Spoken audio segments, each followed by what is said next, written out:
Everybody, it's Monday, January 26th. Welcome to Scouting the League. Well, as you can see, it's cold here in North Carolina by our standards anyway. Hopefully, all our friends in Tennessee who it sounds like got really hammered are safe and warm. Hopefully, that phone is charged so you can still tune into Scouting the League and catch everything going on in the football world. Got to keep my bald head warm, which is why I'm throwing the stocking cap on. But either way, that is neither here nor there. The Patriots and Seahawks, two of the better front offices in the NFL, will face off in Super Bowl 60 from Levi's Stadium. Maybe tough for 49ers fans to see the Seahawks hoisting that Lombardi trophy on their home turf. Should it end that way? Well, for the Patriots, the question is, are we witnessing the start of another dynasty? Either way, both of these franchises are in great shape, both now and for the future, with what they've got set up on both the coaching and front office side. I will hit on each of those two teams tomorrow here on Scouting League, so make sure you tune in for that one. Today, though, we hit on week 2 of our scouting trait series, where we will look at traits NFL teams, NFL scouts, and NFL scouting manuals are highlighting. That is, today we are going to be talking about the quarterback position.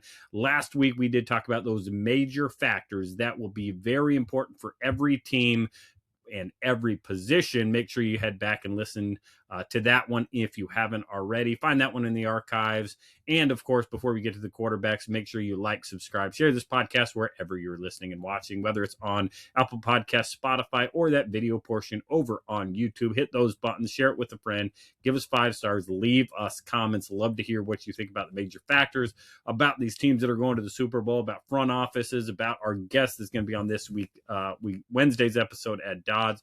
We want to hear about all of this, so make sure you're finding us. I am Rodrik David at RightStepADV on Twitter is where you can find me. Go check out my website over at rsafootball.com for everything I do helping scouts, players, agents, teams, anybody in the football world that I can help out. I am going to try to get an answer for you. If I don't have it, I'll find somebody who does. For scouts and aspiring scouts, make sure you go check out thescoutingcommunity.com for all the resources scouts and aspiring scouts need to make good decisions, to get into the industry, to stay in the industry, and to leverage whatever position you have. All of that is at thescoutingcommunity.com. We talk a little bit about some of those things I'm working on with Ed Dodds on this Wednesday's episode. Ed Dodds, assistant GM for the Indianapolis Colts, joins us, talks about all about his journey from the Raiders to Seahawks to the Colts, about Chris Ballard, John Schneider, Al Davis, and so much more. As a little preview of what's going to be happening at Neil Stratton's Inside the League seminar on Wednesday, February 25th at the Combine. Scouting the League will be live streaming that event on Twitter and YouTube, so make sure you check that out. Really fun episode with Ed, and going to be a really good night at the Combine on February 25th. So make sure you check out both of those things. Share this with a friend. Let us know your thoughts, and let's get into it with quarterbacks. Again, quarterbacks, the most important position. Again, Ed talks about it. Everybody knows it. You have to have at least a guy that has some of these traits. Again, we'll talk about kind of the different requisite traits. If you do have this, maybe you can be a little bit lighter here. If you don't have this, man, you better be over the top. Again, we'll talk about a couple examples of these types of players. We're seeing 2 quarterbacks doing it different ways. We're seeing young guys. We're seeing guys that are maybe being protected. We're seeing guys that are just managing games. Again, the traits will absolutely matter for these quarterbacks. The legs really showed up for Drake May and the Patriots. Does that mobility factor in when you maybe can't do some things or are struggling in different areas? All that matters for the quarterbacking position. As Ed talks on this Wednesday's episode, quarterback is the most important position, and it is also arguably the hardest position. Again, quarterback is such a tough one because so much goes in. There are certain positions where you can really lean on traits, really lean on on-field performance, lean on what kind of tape they've put out there. And again, maybe the FBI, maybe the thinking, maybe the character doesn't matter quite as much because you go out there, you perform, again, all of it can be put aside. But with the quarterback, face of your franchise, the leader. Again, the quarterback should be the captain. It shouldn't just be given to him, but the quarterback has to be a leader on the offensive side of the ball. They have to have control of that offensive pulse. They have to understand the maybe the personality, kind of the ebbs and flows of how the game is going. They, like a GM and head coach, have to be in lockstep.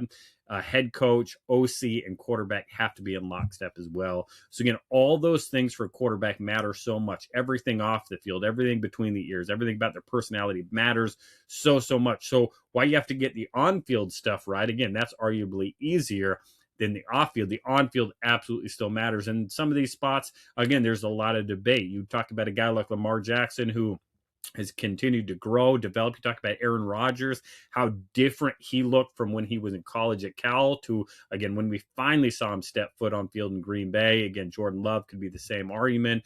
Again, guys like Drake May, who were thrown in right away, you're going to have less time to polish those edges.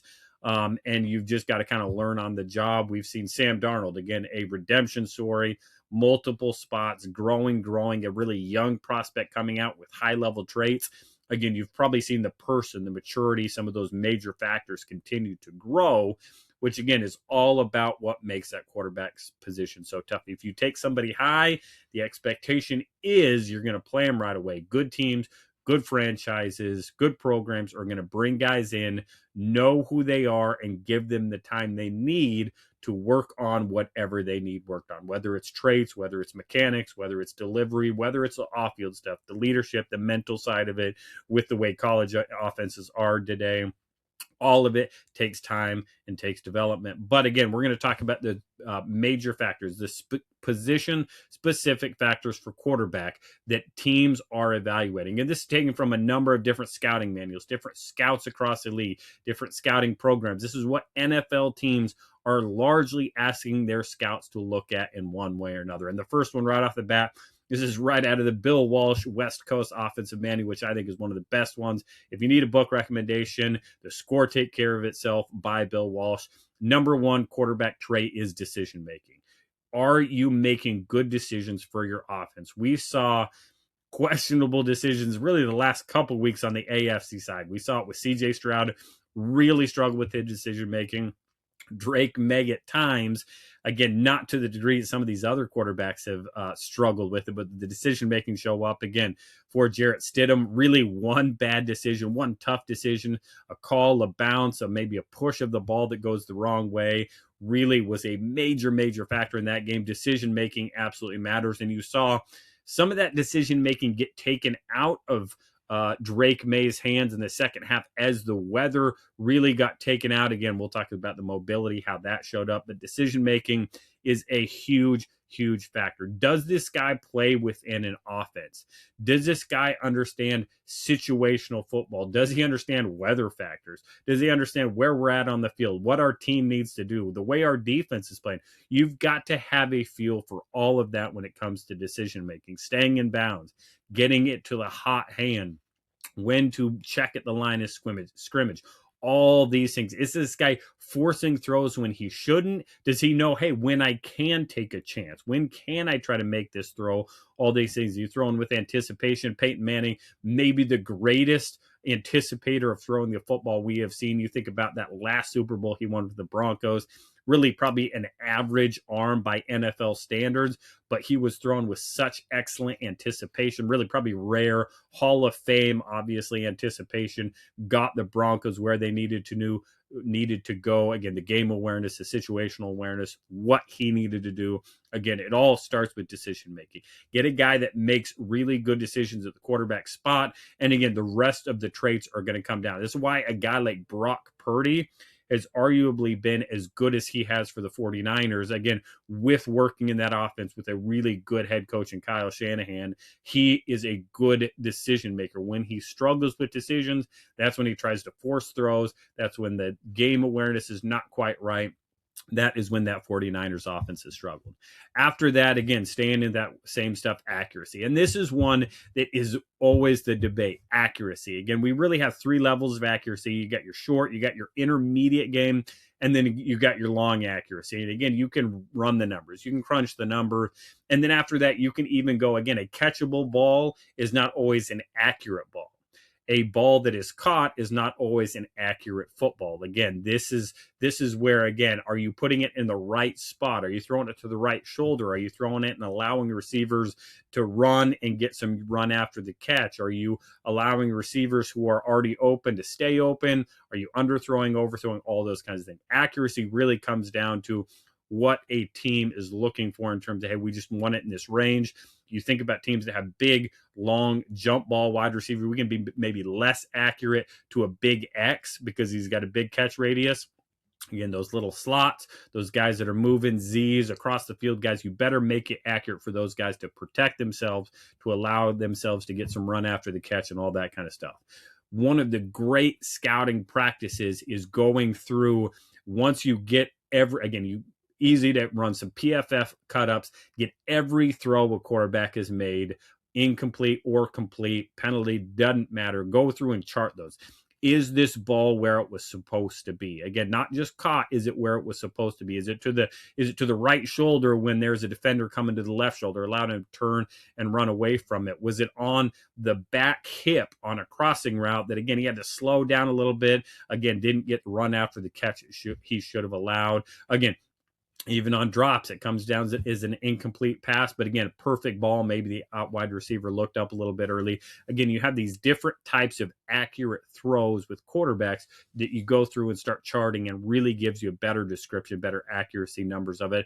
Again, another one that comes down with this is guy accurate with his check downs? Is he protecting receivers? Again, something that Tom Brady has talked a little bit about as a commentator now. Again, we never use the term hospital balls. Again, that's widely used now by those out there in the draft world. You got to protect your guys. You don't want to even set these guys up to take shots in the knees and the legs and the head. Again, you got to allow good accuracy. The question that comes up with guys like Josh Allen, with Lamar Jackson, guys who were not the most accurate in college, can you improve the accuracy? The general consensus is very marginally can you improve the accuracy. You can perhaps improve your footwork, your drop, your setup mechanics. We're going to talk about all those things next, but putting the ball where it's supposed to be is kind of one of those innate, like, hey, some guys have it, some guys don't. Again, you can incrementally, just like a lot of things, incrementally improve that accuracy, but there's probably a ceiling that a lot of people are going to put on improving that accuracy, which is why, again, as college offenses have changed, again, if you're not a 70+% college passer, again, you are going to be up against a long hill to make it in the NFL to try to get that accuracy where you need it to be. Used to be 60% was that metric. It's really north of 70% now with the way college offenses are. So accuracy, a big one. Again, I kind of mentioned the drop, setup, and mechanics. And this is where scouts can really get tripped up. This is where a lot of guys, there's a traditional way of doing things. There's a traditional Tom Brady, Matt Ryan, Aaron Rodgers in the pocket. Hey, this is what it should look like to throw a football. But for every one of those guys, there is a Lamar Jackson. There is a Phillip Rivers. There is a guy who looks a little different throwing the football, which, again, you better go back to accuracy. You better go back to decision making. You better talk about some of these other traits, because it's going to look a little different, kind of like a golf swing, kind of like a swing of the baseball bat. Again, it's going to look different, and they can be very effective depending on how good they are. Consistency. That's always the number one thing with drop setup mechanics. Is he consistently throwing the football the same way? Is it repeatable? Can he do it over and over? Can he do it 30 to 35 times a game to put your team in the right spot to win? With guys that have repeatable mechanics, can you throw it off schedule? Can you throw it from the hip? Can you throw it without a good base? Again, that's where guys that have the natural arm talent, natural arm accuracy can really do these things. Where guys, again, this is where Brock Purdy is not as good. He really struggles when he is struggling from the pocket, throwing from the well, throwing with a poor base, or trying to throw from the hips where he doesn't have the natural arm strength. But again, if you keep him on schedule, he's good off schedule, in the pocket, from the hip. He's not as good. Aaron Rodgers may be the best from the hip thrower we've seen, being able to just flip the ball out there. Again, you think about big arm strength guys can really flip it out there. That is certainly something. Again, you think about the different drop setups, mechanics. You think about 5-step, 7-step drops. How does he look? How does he look throwing left and right on boot, play action, moving the pocket? Can he adjust? Does he control the ball? Does he hold the ball in a good spot from ball security? From a windup, is it a long windup? Is it short? Does he have arm whip? Does he throw again quickly? Can he get it out quickly? Again, all these things come down to that drop setup mechanics. And this is one of those ones that's really, really tough. No one way to throw the football, bunch of ways to throw the football. And again, this is one of those ones where you just have to really look big picture. Do our coaches, are they going to be able to accept this? Are they going to be able to work with this? How much do we want to improve? How much can we improve? Again, all of it's going to come down into that drop set of mechanics. Again, you really think about just throwing of the football. After that, kind of two other big spots. Poise, always going to matter for quarterbacks. Again, this kind of goes in with that decision-making. Situational football. How do you look from a muddy pocket? How do you look in 4-minute, 2-minute, game on the line, must-have situations? Again, on 4th down, do you know, hey, you can let the ball fly a little bit. You have to get it out. You have to make a play. Do you lead the team? Are you willing to stand in there, take a hit, hold the ball that extra half second? You know you're going to get blasted, but we're going to get the ball out there. Again, toughness, one of those major factors we talked about. You definitely want to see that with your quarterback. Again, with your 4-minute, 2-minute, again, does this guy have an even pulse? Does this guy flinch? Does this guy stay steady? Does this guy know what has to happen in all these poised situations to make sure you give your team the best chance to win? And the last one, again, one that different teams, different programs have certainly elevated. It certainly changed at the college level to the pro level, and that's mobility. Again, is this guy a pocket guy or a mobile best on the run? Again, in Seattle, they drafted a guy out of Alabama who does a lot of really good things. Again, is it the best way to move forward? Now, Sam Darnold, a traditional pocket passer, is looking pretty good. But again, in Baltimore, you see Lamar Jackson really changed the game from a mobility standpoint. He took it to another level. We've seen guys like Mike Vick. We've seen really athletic guys, Kyler Murray, Baker Mayfield, guys that can win from the pocket but are also very mobile, be able to change games. And again, different philosophies. We're seeing two traditional pocket passers. Is that still the best way to win in the NFL? Again, depending on who you talk to, again, that would be my argument. That's going to be the most consistent way to win in the playoffs and to win consistently. But again, mobility is absolutely going to play a factor. You love to be able to design runs to get what is there. Again, you saw both Drake May be able to do that and Sam Darnold try to do that. Again, win with your arms, win with your legs. Can you break a tackle? Fernando Mendoza, quarterback draw. Do you play with strength from the pocket? Can you slide through tackles? Can you buy times?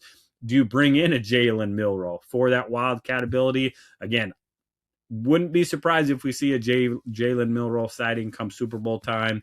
Does he come in there, give you a little change of pace there? Does this quarterback just innately have the ability to do that within an offense? And then the last one that's certainly not underrated, does this guy know when to slide? Does he know when to protect himself? Again, kind of goes back to that decision making. There's a time to dive, there's a time to slide, there's a time to get out of bounds, and there's a time to lower your shoulder, finish a play to get your offense moving. All of it factors in for those scouting traits for the quarterback position. Are there ones I'm forgetting? What matters to you? What matters to your program? Let me know at Right Step ADV. Again, we've got a bunch of different NFL quarterbacks that win in different ways. There's no one way to do it. There's no right way. There's no wrong way. There's a lot of different ways. Your program, your philosophy, your scouting plan better include, hey, this is the way we're going to win with a quarterback.